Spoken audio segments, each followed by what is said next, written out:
আনন্দটা হচ্ছে নিজের মধ্যে থাকা। আপনাতে মন আপনি থেকো, যেও নাকো কারো ঘরে।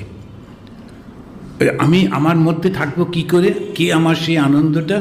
তখন একটা আদর্শকে নিতে হয়। সেই আদর্শটা কি? ভগবান শ্রীরামকৃষ্ণ, মা শারদামণি দেবী কিংবা স্বামী বিবেকানন্দ। তো মা শারদামণি দেবীর সুবিধে, ভগবান শ্রীরামকৃষ্ণ একেবারে চূড়ান্ত আদর্শ। একটু এদিক ওদিক হলে হবে না, খুব মুশকিল। ওর এক শিষ্য সে ঠাকুরের কাছে আসছিল, আসার সময় তার বন্ধু জিজ্ঞেস করেছে, এই কোথায় যাচ্ছিস রে? ও একটা মিথ্যে কথা বলে দিয়েছে, আমি ওখানে যাচ্ছি বলে চলে এসেছি ঠাকুরের কাছে। ব্যাস তো বলে দিয়ে চলে এলো। এসে যখন ঠাকুরের কাছে ঢুকেছে, ঠাকুর বলছেন, এই তুই আজ একটা পাপ করে এসেছিস, আমি তোর মুখের দিকে দেখতে পাচ্ছি না। কি করে এসেছিস? বল, পাপ? আমি তো কিছু করিনি। বলছে না। তারপরেই বলেন, তুই একটা মিথ্যে বলেছিস না? ও অনেক ভেবেছিল, ও ওই বন্ধুটা নইলে উৎপাত করতো, সেই জন্যে ওকে একটা বলে দিয়ে চলে এসেছি। বলো, কখনো মিথ্যে বলবি না, মিথ্যে বললে আমি তার দিকে তাকাতে পারি না। এখন ভেবে দেখুন, আমরা তো ঘুম থেকে উঠেই মিথ্যে দিয়ে শুরু করছি, এখন ঠাকুরের কাছে যাবো কি করে? একটা আদর্শকে ধরতে হয়, আর আদর্শটা বেস্ট হচ্ছে মা। তার কারণ মা সবাইকেই বেছে বুঝে নেন। স্বামীজিও ভালো, কিন্তু স্বামীজি এত কাজ করান খুব মুশকিল। একটু পড়াশুনো জানার লোক, একটু কাজ করবো অমুক তমুক না হলে স্বামীজির কাছে যাওয়া যায় না। এত কাজ করা যায় নাকি? ওই জগতের লোক তারা না খেয়ে মরে যাচ্ছে, তুই ঘুমোচ্ছিস। দুপুরবেলা গরমকাল, একটু পাখাটা চলেছে, সব যে কারেন্ট থাকে না, একটু শুয়েছি কি শুইনি। এখন আমাদের ছিলেন আত্মস্থানন্দজি, উনিও এরকম সব সময় একেবারে। আমরা দুর্গা পুজো দেখতে বেলুড় মঠে গেছি অদ্বৈত আশ্রম থেকে, তার আগে রিলিফও করেছি 1 সপ্তাহ ধরে। এতটা নোংরা জলের মধ্যে রিলিফ টিলিফ করে খুব খুশি হয়ে একটা ছোট ব্যাগ নিয়ে বেলুড় মঠে পৌঁছলাম। আর এমন কপাল, উনিই সামনে দাঁড়িয়েছিলেন। তো গিয়ে ওনাকে যেই প্রণাম করলাম, করে বললাম, উনি তখন ভুরুকেছে, কী ব্যাপার ব্যাগ ট্যাগ নিয়ে? তো আমি বললাম যে মহারাজ দুর্গা পুজো দেখতে এসেছি।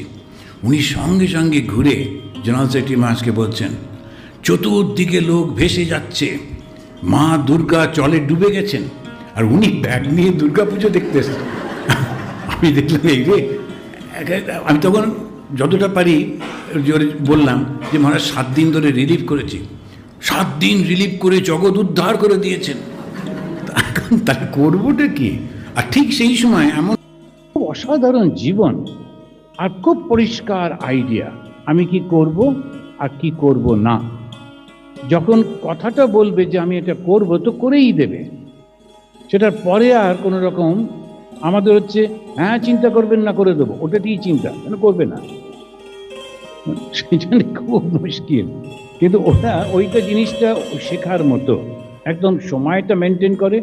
যদি বলে 7টায় দেখা করব, একদম 2 মিনিট আগে এসে দরজার বাইরে দাঁড়িয়ে থাকবে, ঠিক 7টার সময় টোকা দেবে। তা এই যে মানুষ, এসো মানুষ হও, স্বামীজি বললেন, এই গুণগুলো দেখে সেই জন্যে আমার মনে হয় স্বামী বিবেকানন্দ ওখানে বেদান্ত প্রচার করলেন। বেদান্ত কি? আত্মনির্ভরতা, কারোর দিকে আঙুল তোলে না।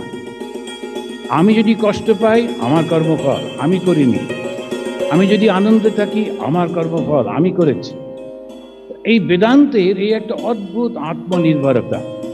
স্বামী বিবেকানন্দ যেমন বলছেন না, যে the more I grow, more it seems to me that everything lies in manliness.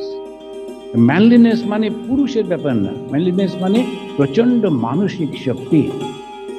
আমি এটা করব মানে করবই, যখন একবার ঠিক করেছি তখন করেই দেখাবো।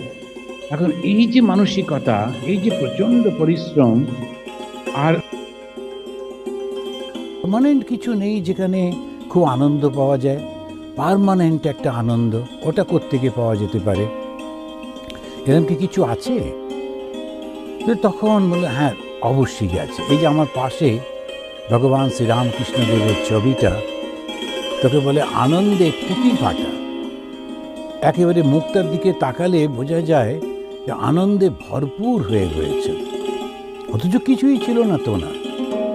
না নাম যশ, না বিরাট বড় ধনী পরিবারে জন্ম, কিছুই তো নেই। সাধারণ ব্রাহ্মণ ঘরে জন্ম, তারপরে খুব পড়াশুনো তো কিছুই নেই, স্কুলে তো গেলেনই না। তারপরে একটা জমিদারের মন্দিরে পুজোর কাজ করতেন, পুরোহিতের কাজ করতেন, এই তো ব্যাকগ্রাউন্ড। কিন্তু আনন্দে পরিপূর্ণ। ওর কাছে আনন্দ শেখার জন্যে, ওর সঙ্গেতে আনন্দ পেয়ে সবাই ওকে ডেকে ডেকে নিয়ে যেত বা ওনার কাছে আসতো। তখন একটা জিজ্ঞাসা হয়, আচ্ছা এই আনন্দটা উনি কোথা থেকে পেলেন অথচ আমরা পাচ্ছি না? আরেকটা চিন্তা মনে হয়, আমরা দুঃখ চাই না কেন? সব সময় সবাই শুধু আনন্দই চায়। কখনো কাউকে দেখেছেন হে ঠাকুর আমাকে একটু দুঃখ দাও এরকম বলে? এক কুন্তী বলেছিলেন। কুন্তী তার প্রার্থনায় শ্রীকৃষ্ণকে বলেছিলেন, আমাকে তুমি দুঃখ দিও। কেন? যে যাতে আমি তোমাকে ভুলে না যাই। আনন্দ হলেই ভগবানকে ভুলে যায়। তা কুন্তী বললেন, বাবু আমার দরকার নেই আনন্দ, তুমি আমাকে দুঃখ দিও যাতে আমি তোমায় মনে রাখি। সে